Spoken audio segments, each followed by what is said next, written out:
Shamim Patwari out নাকি not out, জটিল সেই সিদ্ধান্ত নিতে টিভি আম্পায়ার সময় নিলেন প্রায় 2.5 মিনিট। কুশল মেন্ডিস যখন স্টাম্পিং করেন তখন তার গ্লাভসে বল ছিল কিনা সেই বিতর্কের অবসান ঘটে অবশেষে। মাঠ ছাড়তে হয় শামীমকে। বাকি ব্যাটারদের অবশ্য এতটা কষ্ট করে উইকেট হারাতে হয়নি। রীতিমতো লঙ্কান বোলারদের হাতে উইকেট উপহার দিয়ে যান তারা। 50 করে তাওহিদ হৃদয় খানিকটা লড়াই করলেও সেটাও বৃথা যায়। ম্যাচের সাথে সাথে সিরিজটাও জিতে নেয় শ্রীলঙ্কা। শ্রীলঙ্কার দেয়া 286 রানের জবাবে ব্যাট করতে নেমে শুরুতেই চাপে পড়ে বাংলাদেশ।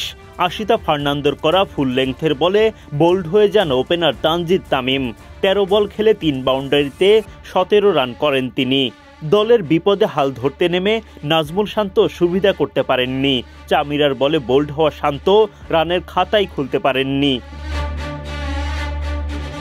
মাত্র 20 রানের মধ্যে জোড়া উইকেট হারানোর পর পারভেজ ইমন ও তাওহিদ হৃদয় গড়ে তোলেন জুটি। সেই জুটিতে 42 রানের বেশি আসেনি। দুনিত ভেল্লালেগের বলে নিশান মাধুস্কার হাতে ক্যাচ দিয়ে বিদায় নেন ইমন। 44 বল খেলে এই ওপেনার করেন 28 রান। হৃদয়কে সঙ্গে নিয়ে নতুন করে লড়াই শুরু করেন অধিনায়ক মেহেদী হাসান মিরাজ। যদিও মিরাজ ভেল্লালেগের বলে ছক্কা হাঁকাতে গিয়ে বাউন্ডারি লাইন পার হওয়ার আগেই ধরা পড়ে যান। স্টাম্পিংয়ের শিকার হন শামীম পাটোয়ারি উইকেট থেকে বেরিয়ে আসেন। তবে কুশল মেন্ডিস যখন স্টাম্প ভেঙে দেন তখন তার গ্লাভসে বল ছিল কিনা সেটা নিয়ে চলে বিতর্ক। যদিও শেষ পর্যন্ত টিভি আম্পায়ার আউটের সিদ্ধান্ত দেন। বাংলাদেশ হারায় 5ম উইকেট। 50 করে আশার আলো দেখান তাওহিদ হৃদয়, কিন্তু চামিরার বলে তিনি বোল্ড হলে সেই আলো নিভে যায়। স্বীকৃত ব্যাটারদের হারিয়ে টেলেন্ডারদের সাথে নিয়ে জাকের আলী অনেক চেষ্টা চালিয়ে যান, তবে তাতে পরাজয়ের ব্যবধানই কেবল কমেছে। শেষ পর্যন্ত হার মানতে হয় বাংলাদেশকে।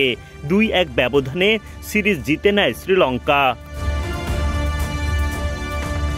সিরিজ নির্ধারণী ম্যাচে টস জিতে বাংলাদেশের বিপক্ষে আগে ব্যাটিংয়ের সিদ্ধান্ত নেয় শ্রীলঙ্কা।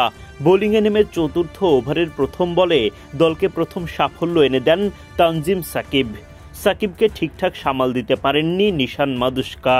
ক্যাচ দিয়ে ফেলেন স্লিপ অঞ্চলে।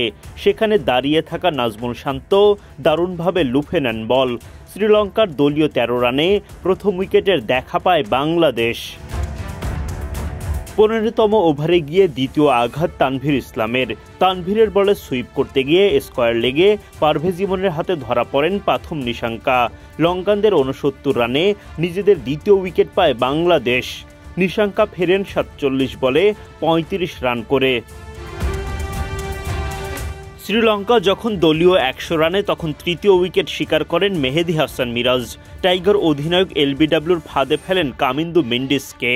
20 বল খেলে 16 রান করে ফিরে যান কামিন্দু।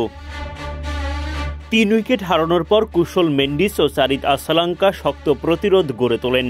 দুর্দান্ত ব্যাটিংয়ে সেঞ্চুরি তুলে নেন মেন্ডিস। আসালাঙ্কা তুলে নেন 50। 38 ওভারের মধ্যেই দলীয় 200 পার করে এগিয়ে যেতে থাকেন লঙ্কানরা। মেন্ডিস আসালাঙ্কার 124 রানের বিশাল জুটি ভাঙেন তাসকিন আহমেদ। তাসকিনকে ছক্কা হাঁকাতে গিয়ে মিরাজের হাতে ধরা পড়েন আসালাঙ্কা। 68 বল খেলে 58 রান করে ফেরেন শ্রীলঙ্কার অধিনায়ক ফিরে গেলেও তাতে শ্রীলঙ্কার রান তোলার গতিতে ভাটা পড়েনি। কুশল মেন্ডিসের রাজস্বিক ইনিংস এবং বাকিদের দায়িত্বশীল ভূমিকায় ঠিকই বাংলাদেশের বিপক্ষে বড় পুঁজি দাঁড় করায় শ্রীলঙ্কা।